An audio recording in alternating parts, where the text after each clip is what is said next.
And we are back with this February 14th, Valentine's Day episode of InfoWars Nightly News with award-winning documentary filmmaker, best-selling author, BBC News investigative reporter, ABC News investigative reporter Greg Palast. And I got to tell you, I read his book recently. I got it a few months ago, didn't have time to read it. It is, I think, his best. It's Vultures Picnic in Pursuit of Petroleum Pigs, Power, Pirates and High-Finance Carnivores. And I wanted to get him on to get the inside scoop on Mitt Romney, who's really behind him. Also, what's happening in Greece being gobbled up. They're now announcing world government by the private banks. So the Ponzi scheme operators don't go to jail, unless they're Bernie Madoff, I guess, or Ken Lay. They actually take the planet over. And I want to ask him about some of these headlines. Israel working with terror group in Iran. U.S. working with Al-Qaeda in Libya. Just amazing to see the dreaded enemy, Al-Qaeda, working so closely with our loving governments like Israel, NATO, and the United States. But without further ado, joining us via video connection Skype is Greg Palast. Greg, great to have you here with us. Happy Valentine's Day, Guy. Now, I know you're always ferreting deeply into what's really behind things. You exposed Bush, you exposed Obama. Now, what's going on with the golden boy of the neocons, Mr. Mitt Romney? Mr. Mitt Romney, if you remember, he was the principal of Bain Capital, and everyone's saying, oh, Bain Capital, they're vulture capitalists. Well, but it's Bain Capital money, it's not his money that's in this race. Romney has an avalanche of money compared to the others, and no one seems to be asking, where did he get it? BBC television asked me to get in and investigate and find out where his money's coming from. Under the guise of an Operation Super PAC called Restore Our Future, the #1 donor for the Romney campaign, the guy who seems to be at the center of the whole thing, is a guy named Paul the Vulture Singer. Now, I didn't name him the Vulture. He happens to be one of the guys I'm targeting in my book, Vultures Picnic. How did he get the name Vulture? His bankers gave him the name, and he loved it, though now I think he's trying to rebrand himself. You have to understand, he is a billionaire worth about $4 billion. He's teamed up with the Koch brothers, David and Charles. Singer put in $1 million check into Restore Our Future, and he's given all kinds of other money. By the way, they don't even like Mitt Romney. Their first choice is Chris Christie, and by the way, they're maneuvering Romney into a loss. They're his supposed PAC, but they're maneuvering him into a brokered convention where the billionaires can be brokers. Now, who is Singer, and why does he want a president? He doesn't care about Romney's politics. He couldn't give a damn. He is investing. He's investing in real estate, 1600 Pennsylvania Avenue. Paul the Vulture Singer made his first killing, as all vultures do. They wait for corporations to die, countries to die, people to die. And his first billion was made when he bought a company called Owens Corning. It made asbestos. These were basically death factories where their workers' lungs were being turned to mush because they're filling with asbestos. They got asbestosis, and then you die a horrible, slow, suffocating death. When it was discovered that the company had been doing this and knew about it, they went into bankruptcy, and their executives agreed to give all their future profits to their workers who were dying. Paul Singer swooped in, Singer the Vulture swooped in, bought the company out of bankruptcy for peanuts, and I don't even think he included the shells. He bought Owens Corning for peanuts, and then he used his political influence with a guy named George W. Bush and others to change the rules so he wouldn't have to pay the asbestos workers. They had to take about 20 cents on the dollar. They lost about 80 cents. What happened to the 80 cents? It basically went into Singer's pocket because the company didn't have to pay their dying workers anymore. And the dying workers accepted whatever they could take. They were dying. They just took it. And he kept that 80 cents, which added up to over $1 billion profit. So with an investment of next to nothing, using political influence, not smart investing, political influence, he made $1 billion, this guy.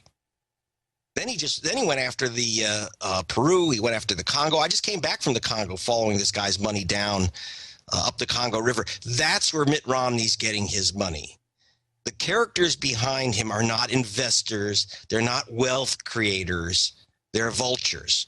And they make, when they talk about Bain Capital being a vulture company, they're Girl Scouts compared to the guys who are actually behind Romney. Well, when you see the entire establishment media, left and right, giving the guy a pass, when you see the big neocon talk show hosts pretty much endorsing him, when you see all of this, it becomes clear he's who they want. And then you have the last head of Bain Capital, and of course, Romney's still highly invested in it with that so-called trust. Now you have the last head of Bain Capital going to work for Obama to replace Daley.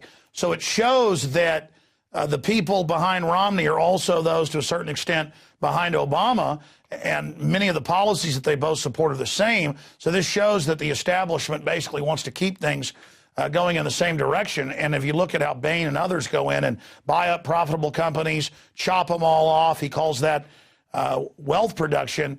What do you see? What are the goals of the people that control Mitt Romney? I mean, who are some of these individuals? And when you say Bain is nothing compared to them, what type of folks are we talking about, and why do they like Mitt? Okay, well, actually, the Deputy Secretary of the UN, you may not be crazy about the UN, but he's certainly a guy who's worried about people in Africa. He said that people like Paul the Vulture Singer, that they are causing babies to die. I was just in the Congo where Singer and his buddies took the money that the United States had set aside to help the Congo stop a cholera epidemic, to clean up their water supplies. They claim that some vultures claim that the Congo owed them money.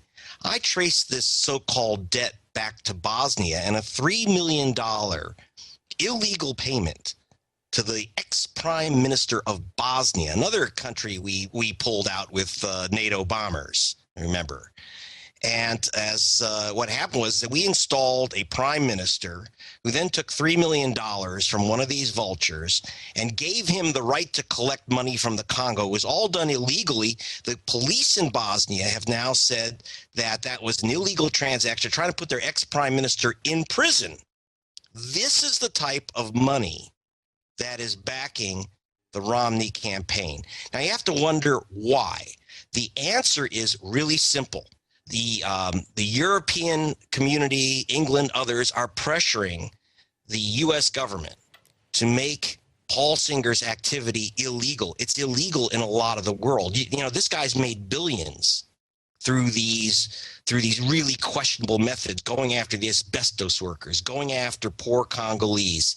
He helped the president of Peru, a guy named Fujimori, escape the country ahead of murder charges, and that helped him put $58 million of Peruvian treasury money in his pocket. I've been following this guy around the world. Quite creepy. He needs a president in office who will protect him, because the other nations are asking the U.S. to shut down his operations.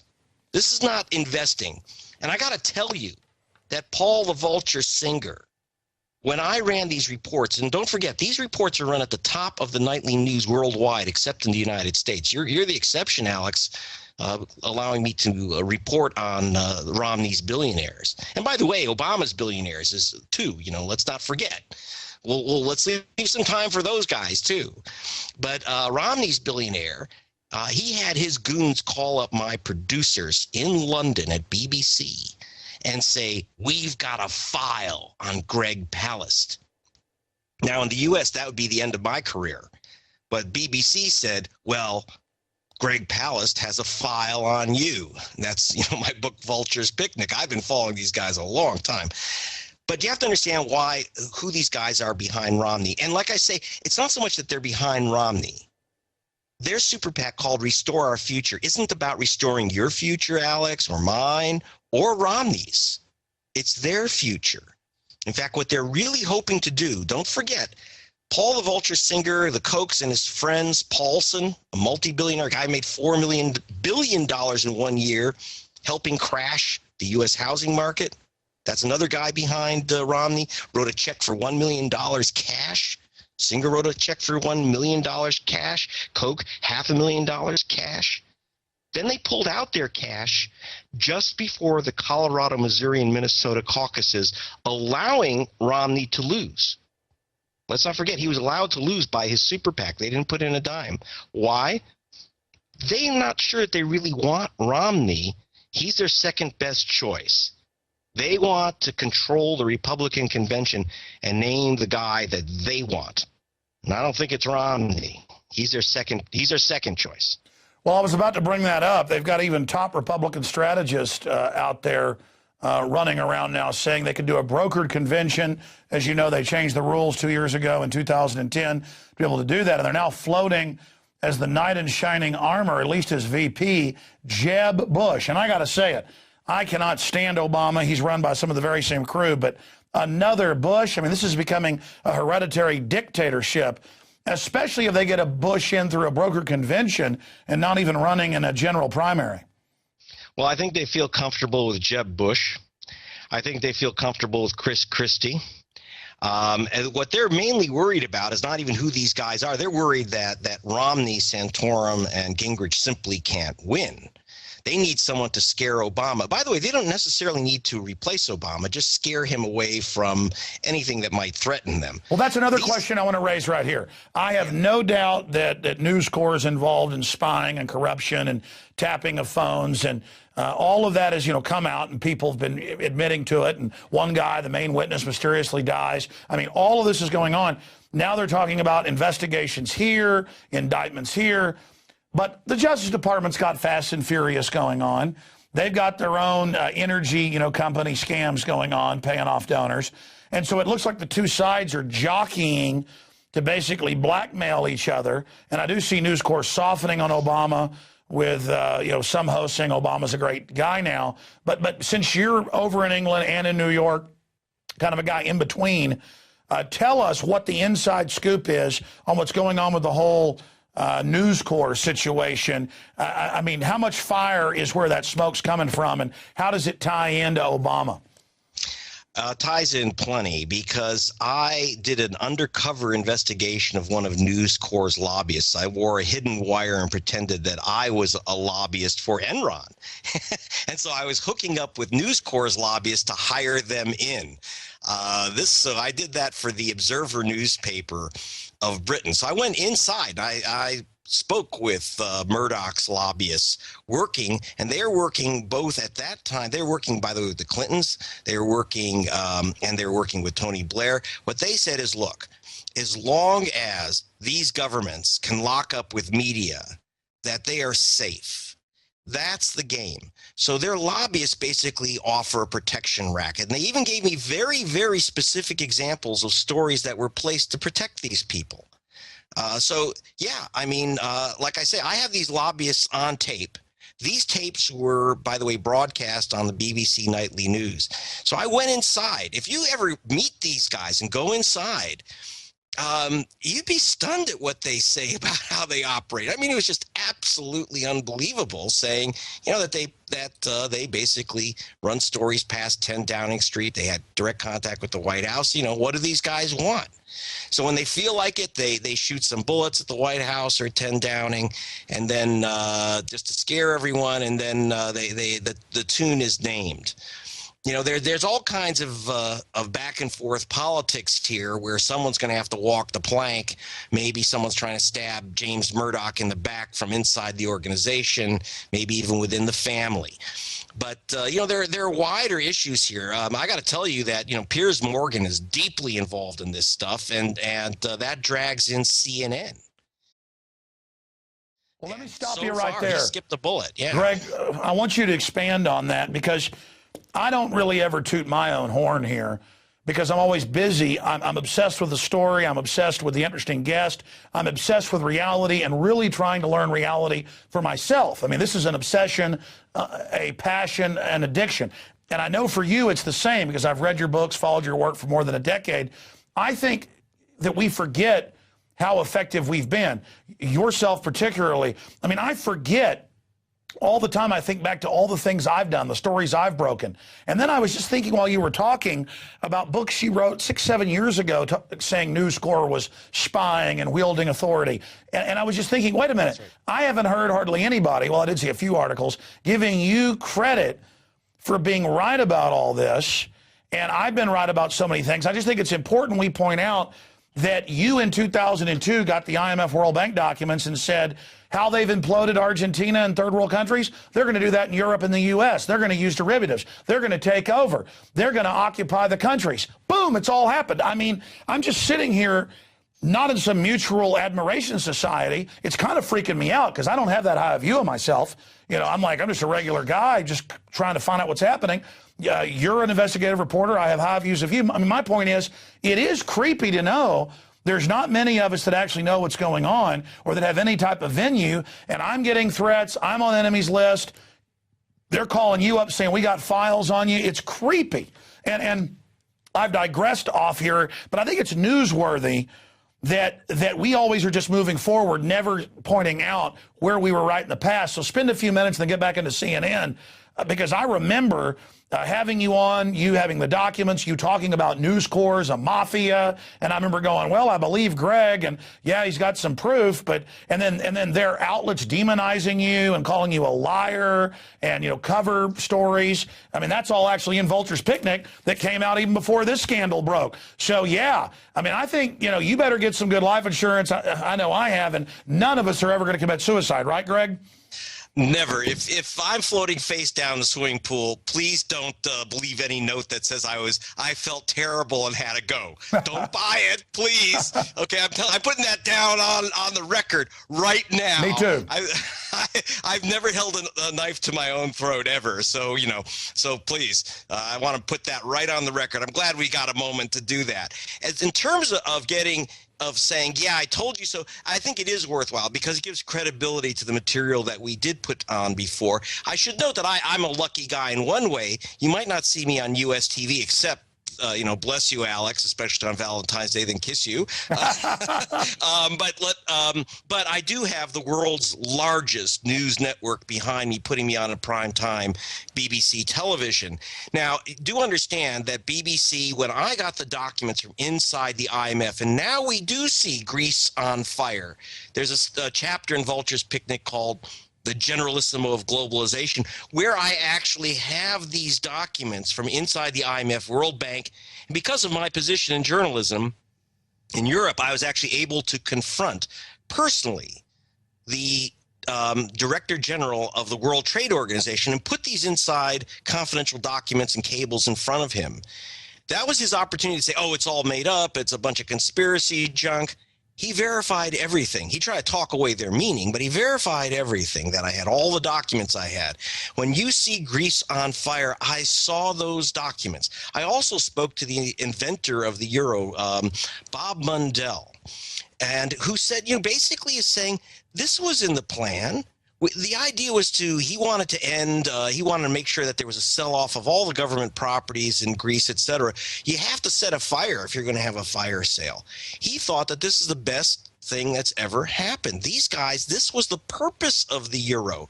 He said he was very upset, he told me, that democracies get to kind of vote on their fiscal and monetary control. He wanted to create a mechanism, the euro, which would make elected parliaments and congresses and presidents subservient to an economic formula. And the economic formula is called the 3% rule there. There's a German word which I can't pronounce that they use. But that was the purpose, was to basically create something that would replace democracy. In fact, by the way, I spoke with, because of my position, I get to meet all these heads of state, et cetera. And I've met with Carlo Monti, the new prime minister of Italy, the new chief of Italy. And Monti, has not been elected. He's just a banker. That's, you don't get to choose anymore. They call him a technocrat. I mean, even The Economist says it's good to not have countries run themselves. We, the technocrats, will run it now. And as you said years ago when you got to meet, with the head of the organization, the World Trade Organization, they admitted this is how we were going to take over. but then they're the ones that sold the fraudulent debt and got the governments to sign on. They're the ones that actually have most of the debt. And so they do this Svengali judo move where they're set up as our bosses, even though they're the progenitors of it. It's insane. Yeah. Well, in fact, in the case of like Greece, I call it a crime scene. In particular, the Greek government, to stay within the euro, both the so-called socialists and the so-called conservatives there had cut a private deal with Goldman Sachs to hide their true deficits. And this is true of most of the countries, but this was particularly done with Goldman Sachs and had to do with trading euros into yen and dollars and back. Technically, on paper, it looked like Goldman Sachs took a multi-billion-dollar loss. Well, Goldman Sachs never takes a deliberate multi-billion-dollar loss. That's nonsense. In fact, it was covered up by a secret agreement to pay them back at massive charges, with massive usurious charges. I mean, you couldn't call it anything else, plus a $500 million fee on top of the massive interest rates that they were collecting, all done in secret. When this came out, of course, then the Greek bond market, the market for Greek bonds, completely collapsed, and people rightly, in a way, asked for massively high interest because, they say we're victims of a fraud. Now, why? Someone asked me, actually one of the band members from, if you remember, Dire Straits, asked me, well, how come they weren't arrested? Well, the United States, the Securities Exchange Commission is supposed to arrest the government of Greece because, after all, it was a conspiracy between two governments and Goldman Sachs. And here's the deal: instead of Goldman being busted, they get money from the European Central Bank. They get totally bailed out. They get fees for handling the bailout, and then their guys take over the country and they buy up the assets of the country, the shipping, the beaches, the islands. I've seen cases in the news where they owe a brokerage firm that sold them crap $3 billion. So the head of the company goes, I'll take an island personally for $3 billion. I mean, and it's all through fraud. So I guess Madoff's problem and Ken Lay's problem was the frauds weren't big enough and weren't so giant that it'd bring down the whole system. Here's my question for you, and then I want to go back to the News Corp thing because people say, hey, you cut him off when you got to the part about CNN. Where is it all headed now with MF Global, where, as you know, the head of the commodities board was the former minion of Corzine. Corzine gets caught in Congress lying. Of course, he ordered the now $1.6 billion transferred to London, and then he doesn't get in trouble. And I was talking to Max Kaiser today. He said, look, this is just going to signal a new level of stealing going after segregated accounts. So, A, where is it all headed? And then, B, going back, what is News Corp from your deep research and understanding? What is it? More of a mafia organization? And then tie it in to the host that took over Larry King's slot that you were trying to get to when I interrupted. Okay, that's quite a tall order. First, Corzine, who was governor of New Jersey, but he was also, you have to understand, he was the CEO of Goldman Sachs before he became governor of New Jersey. Now, why don't they go after Corzine? Why isn't he read his rights? I mean, if you shoplift, a screwdriver from a hardware store, they're gonna read you your rights. You shoplift $1.6 billion, and they invite you to Congress to just give a chat. Why? The answer is what he has on these guys and who else is in on this stuff. Now, I got a glimpse of it. I can't get it all, because I just don't have all of the roots in, but I did have a document marked confidential from Tim Geithner, who is our Secretary of Treasury, to Larry Summers. It's in the book Vultures Picnic. In fact, you can see it at my site, vulturespicnic.org. It was a cable written by Geithner to Summers talking about how they were going to use the World Trade Organization to squeeze any nation that got in the way of our banks and didn't join in the deregulation fest that was going on. So how they're going to punish nations, in particular Brazil. Now, why is that important, this discussion? The answer is that Geithner told Summers, who was at that time Secretary of Treasury, now until recently was Obama's economic czar. Why did Geithner, our now Secretary of Treasury, write to Summers? He was telling him to call the top 5 bankers in America before they pulled the trigger at the World Trade Organization, because it could bring down, and did bring down, the world financial order. But he didn't want to do that unless he said, call these guys. John Corzine was one of the 5 guys to call. And by the way, the memo I have and print in the book are their private and personal numbers. And one of the first reviewers of the book, before it was published, decided, oh, what the heck, I'll call the numbers and see. And he got he got right through personally to the CEO of Citibank, right into his office. Obviously, those numbers have changed. But the important thing is these guys, our leaders, Secretary of Treasury, do not pee unless they contact Goldman. It was Bank of America, Citibank, Morgan. Those are the guys running the show. And if they were to ever try to nail Corzine, Madoff is just a sideshow. But if they're ever to try to nail Corzine, he could pull out his files and say, well, let's talk about some of the meetings we had. So here's my question. Right. What do you do when there's 5 or 6 mega bank dons who've gotten so untouchable because they know where all the bodies are buried that they start publicly just stealing cash straight out of people's accounts? I mean, that's corruption getting to that terminal model where, that historians talk about, where nobody can blow the whistle on anybody else, and so things just rapidly disintegrate. Are we starting to reach the disintegration point, or does it have a decade more of just deepening Caligula-type mania? Well, the good thing is that America is at its core a very rich nation. And there's rich pickings. As I said, one of their big targets was Brazil, which is fabulously rich. Another target of Paul the Vulture Singer is the Congo. He's been seizing money for shipments of cobalt and oil.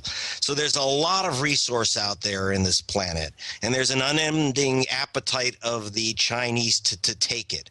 So if they can get their hands on our resources by owning all our debt and controlling it and manipulating it, it's amazing how much Americans will accept paying. 2 million foreclosures a year, massive stealing by Corzine, by Goldman. You saw the fraud in Greece. People in Greece are burning down buildings, but Americans are shrugging their shoulders. It's amazing the amount of punishment the American people will take. So I think that there's quite a while yet before, because there's a lot of money still to steal out of the, a lot of gold to sure, there is. But I mean, Greg, you live here, I live here, but you go all over the world more than probably anybody I know. I'm seeing the oxygen leave the room. I mean, I'm seeing family, everybody I know, even people that have been upper middle class, well-to-do. I mean, there's money problems. Stuff costs a lot more, and we've been somewhat isolated from the rest of the world, but it's going to accelerate. Even Forbes is saying we're probably going to see 30+% inflation in just the next year. And I think it's the old story of the sleeping giant. But that's even scarier, because it's going to get so much worse before they finally wake up. And then you've got Obama signing the NDAA, the Republicans supporting it. They're admittedly training the military for urban warfare and domestic unrest. I mean, it's pretty scary. Well, let's face it. When you and I talked back in 2002, 9 years ago, when I first got my hands on the IMF and World Bank documents, they'd gone after they'd burnt Argentina to the ground. You had professors hunting through garbage cans looking for food. Brazil had basically become a financial colony, and they were squeezing it dry. Ecuador had lost all its oil and was basically a duchy of Chevron. So what's happened? But then those nations came back. People went into the streets in those nations. They said that, Occidental Petroleum, Al Gore's little operation, got tossed out of Ecuador. Brazil told the IMF to go to hell. The only nation in the entire planet which has refused to sign the financial services agreement, opening up their banking sector to the derivatives toxic salesmen.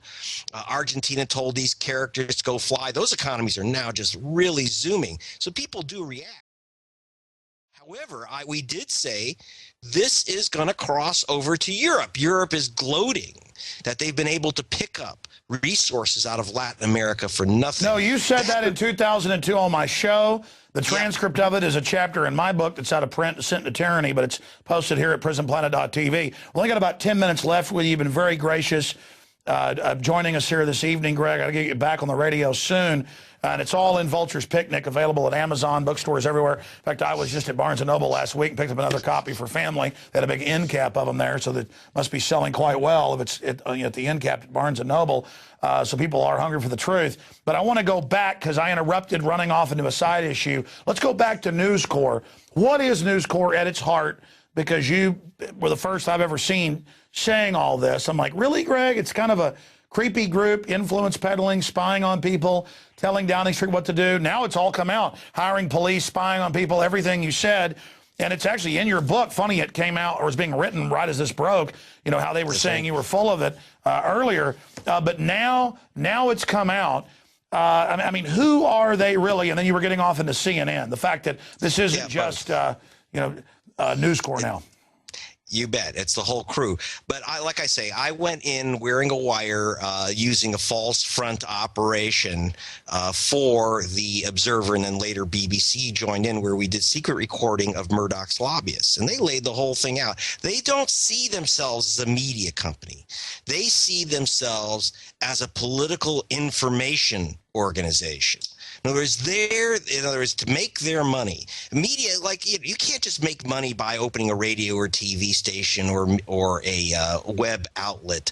You know how difficult that is if you really have to compete on the merits. This is all about buying and selling spectrum, buying and selling control of airwaves.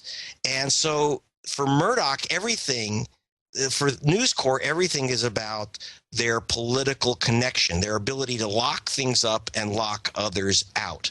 And so the lobbyists were explaining that basically they are the conduit for a business elite, and secondarily the political elite, so that they're not so much for or against a particular candidate. And you notice that Murdoch will switch back and forth on who he backs. Sure, he's influence peddling. So, it's basically up for the highest bidder. What does he want? Very concerned about getting the China and Southeast Asia market right now. And they need the political help of the European governments and the U.S. government. So that's Murdoch and News Corps. Then you have, at the same time, you have Time Warner, CNN. And what Piers Morgan was one of the people. When I went undercover, the first thing that they had to do was discredit me. So Piers Morgan, who was in this operation, he was editor of the Daily Mail, one of the tabloid papers there, and Morgan basically set up a deal where well, to put it this way, I was trying to get more information going undercover. I was wearing a wire, and I thought, well, one way to get some information is there was a very fairly good-looking woman, quite good-looking woman, who was very close to Tony Blair, a rising young political star, and I thought that I could get some information from her probably easier if we had less clothes on. That wouldn't have been so bad, except that her husband walked in, and I could have dealt with that. But the main thing was that Piers Morgan had set this up so that his photographers came in, and they used that to try to discredit me by, so I was all over the front page. And again, you're working hard for the story. I mean, yeah. So, okay. But by the way, I got the story. And that's what they didn't like. And the story, by the way, involved Enron. It involved the big power company, Southern Company of the U.S. It involved these huge power companies that were basically buying up influence. And News Corps. In News Corps, Entergy, which is very, very close to the Clintons. Okay, so there's Bill Clinton, Hillary Clinton, and Entergy Corporation. There was Enron, which is the Bushes. There was News Corps. I was getting this information and how Tony Blair was selling out his government. And of course, I'm getting the information about the U.S. government because it involves the Clintons and Entergy. This Little Rock company, by the way, a tiny company from Little Rock, was given ownership of London Electricity, if you can imagine this gigantic operation. Then they flip it to the French, to Electricité de France after holding it a couple months and make $2 billion, right? So $2 billion is made out of thin air, really close friends of the Clintons, right? This is how it all works.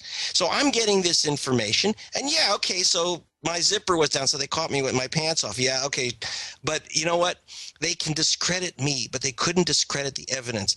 And it is to the great, great thanks to The Guardian and BBC that they didn't care, that they didn't care whether my pants are up or down. The important thing is that the information I had was rock solid. Yeah, what matters is that was a story. What matters is that it was true what you were saying, and it's certainly all been borne out.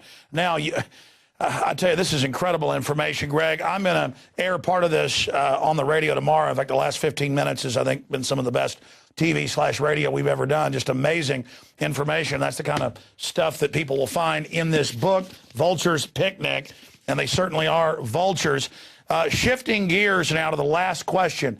We see Hillary saying it's a new peace war. We need to invade Syria with peacekeepers, peace bombs for Libya. I'm no fan of Gaddafi. I'm no fan of Assad. I'm no fan of Mubarak. But they're replacing them with Muslim Brotherhood. They're torturing the ambassador to France. They're killing thousands of black people. They're lining folks up and shooting them. The real humanitarian disaster has now happened. African is admitting they're invading Africa through there. I want to get your perspective, but this is what I've seen. And now we're being lectured, and I'm seeing the CIA operative, Anderson Cooper, with this young guy up there one night going, they are killing us 40,000 today. Next day, he's got a perfect English accent. Their actor is so bad, on these shows, he can't even get that straight. So the whole thing is obviously a baby thrown out of the incubator story. And again, not a fan of Assad, but they admit Al-Qaeda is the main group in Libya. They're shipping Al-Qaeda into Syria. I thought I had to let the TSA stick their hands down my pants and my wife's pants because Al-Qaeda was going to get me and was hiding under every table. But now Al-Qaeda, I'm being told, are some good people. So I'm confused. What's going on here? Would you believe it? It's about the oil. And what's happening, Syria doesn't have oil per se, but this is about control by Saudi Arabia over a Shia land. The Syria and Assad is an Alawite, which is a sect which is split off from the Shia, which are absolutely hated and despised by the Saudis. So he's a minority of the most hated group by the Wahhabists. Right. And so what they want to do, they see an opportunity. Now, of course, I agree with you. Assad is an absolute fanatic murderer. But you notice that when he killed 10,000 of his own people in the city of Hama, we just, whistled. We didn't care about that. It's just that now the Saudis have said, now that the Saudis are out to get him, suddenly we're concerned. And that disturbs me. Again, Assad is a murderer. When his dad killed those 10,000 innocent people and we said nothing, it made me sick. And to see the son now repeat the same trick, it also makes me sick. But then what makes me sicker in some way is to say, well, we're finally going to say something about it, maybe do something about it, because the Saudis don't want him there. And part of it is religious, but also part of it is a showdown with Iran over control of OPEC.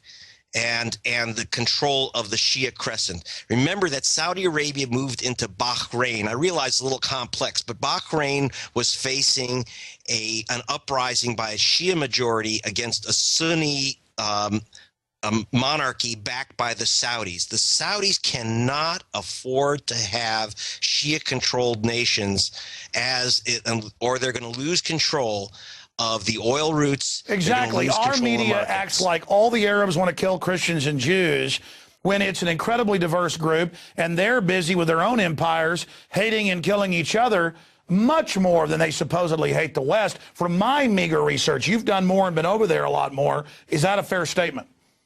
Yeah, I mean, their battles are internal within the Islamic religion. Huge internal battles, which also obviously go to resources. And you see this split in places that you haven't heard of, but wait till the 101st Airborne gets there. I was just in Vultures Picnic. I was in Baku, Azerbaijan, which is one of those new Islamic republics. I call it the Islamic Republic of BP. We're going to end up there.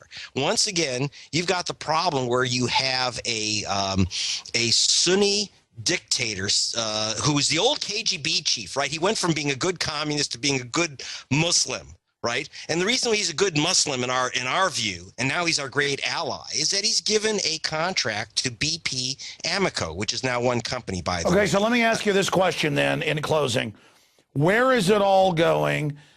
Should we just step back and let them all kill each other? What would then happen in the West? Obviously, we pay for the empire, really don't get many of the goods, just being honest about it.